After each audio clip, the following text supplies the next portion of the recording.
de voir monsieur Jean-Michel Boris, qui est là ce soir pour la Rose d'Or. Michel, bonsoir. Bonsoir, et bien voilà, je suis venu ce soir voir la Rose d'Or parce qu'effectivement la Rose d'Or a été un grand moment dans le temps, il y a de nombreuses années, comme l'a évoqué le speaker, quand ça se passait à Antibes. Et il est évident qu'un bon nombre d'artistes sont sortis de la Rose d'Or, que ce festival, que ce concours revienne, ma foi, je pense que c'est peut-être une bonne chose pour un certain nombre d'artistes parce que plus on offrira d'opportunités aux artistes jeunes et en début de carrière de se présenter, mieux ça ira pour eux.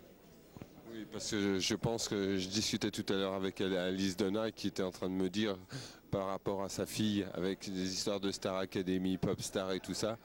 Vous, est-ce que vous croyez pas que c'est un peu trop facile pour ces jeunes qui malheureusement croient qu'ils forcément tous ils ont un peu de talent et tout, alors qu'à la vieille école on a connu des vrais artistes et qui ont mis le temps de les construire.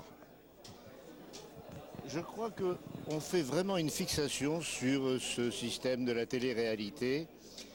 Et j'ai vu hier soir une émission dans laquelle des artistes du premier Loft étaient interviewés et on a vraiment l'impression, la sensation que ces gens-là, après cette expérience, non seulement ne retrouvent pas ce qu'ils souhaitaient, c'est-à-dire la gloire et le succès, mais aussi trouvent une ambiance extrêmement malsaine autour d'eux. Et je crois que c'est très difficile, finalement, pour eux de s'imposer. Donc, finalement, quelque part, il y a ce système qui fonctionne, qui rapporte de l'argent, à la télévision, qui rapporte de l'argent aux maisons de disques. Mais je crois qu'à côté de ça, il y a toujours le bon vieux système du travail, c'est-à-dire de passer, de se faire découvrir dans des petits lieux, et puis ensuite d'aller dans des lieux de plus en plus grands, de participer à des spectacles, de faire des tremplins, enfin le système que tout le monde connaît, qui peut mettre 10, 15 ans, parce que c'est comme ça qu'on apprend son métier. Son métier, on ne l'apprend pas en 3 mois, c'est vrai, c'est indiscutable. On l'apprend sur la scène. Le métier, on l'apprend sur la scène, au contact du public et au fur et à mesure des années. C'est vrai que les artistes que vous voyez actuellement dans la Rose d'Or sont des artistes qui ont fait leur preuve. Qui ont fait leurs preuves, et donc naturellement on s'aperçoit que, ma foi, ils se débrouillent pas mal. Hein. Je pense vraiment qu'il y a ce système, et qu'il y a l'autre système à côté, et que l'un ne gêne pas l'autre. Et que finalement, moi personnellement, je pense que laissons-les vivre. Seulement, le seul problème, c'est qu'effectivement, un artiste en devenir qui ne passe pas par ces systèmes-là, n'a d'autre visibilité que celle de la scène. Et c'est là que le problème se pose, parce qu'il y a difficulté à rentrer dans les playlists, dans les radios, la télévision, j'en parle même pas. Donc c'est vrai qu'il y a une grande difficulté pour exister. Mais finalement, cette année, vous avez vu le résultat des victoires. Le résultat des victoires est extrêmement probant. Quels sont les résultats des victoires ?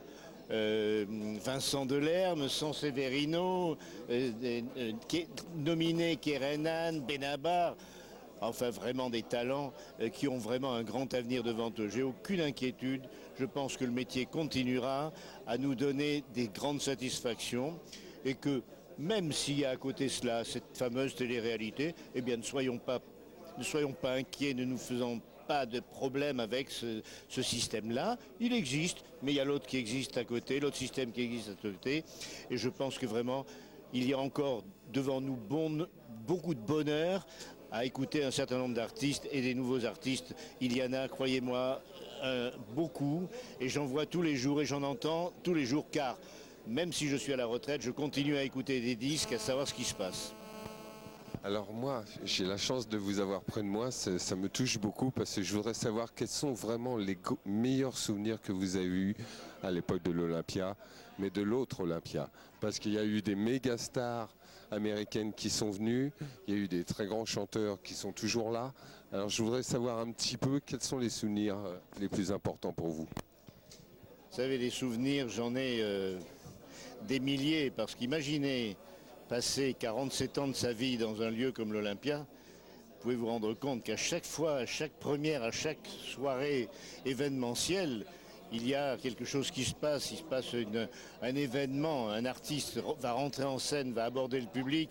Pour moi, j'avais derrière le rideau rouge, j'avais le cœur qui était complètement pris, bloqué, parce que c'était vraiment à chaque fois un événement. Bien sûr que j'ai eu des événements exceptionnels, que j'ai eu la chance de voir Piaf, que j'ai eu la chance de voir les Adieux de Brel, que j'ai vu Brassens, Aznavour, enfin que j'en ai vu, Beko, que j'ai vu Beko, et combien de fois et combien je pleure encore à voir qu'il n'est plus là.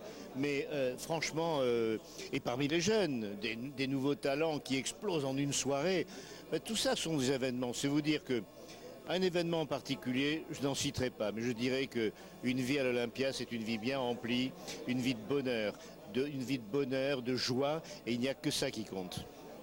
Et il y a aussi quelque chose de magique sur cette scène, parce que tous les artistes, j'ai eu la chance d'être sur la scène de l'Olympia pour une autre chose en tant que photographe, et je peux vous dire que je sais qu'il y a une présence qui est sur cette scène, et on sait que tous les plus grands sont passés là.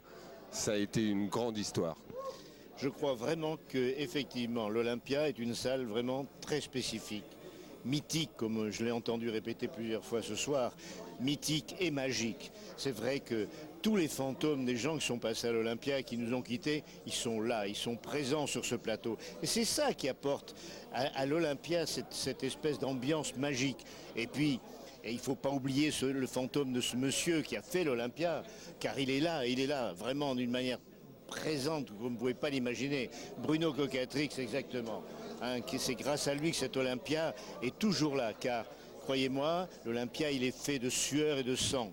Et son sang à lui, eh ben, il a donné beaucoup. Donc, quelque part, ce lieu, qu'il soit ce lieu mythique, n'est que une chose tout à fait normale, parce que il est rempli d'amour, il est rempli de passion, il est rempli de moments exceptionnels. Voilà. C'est très gentil à vous de nous avoir accordé quelques minutes.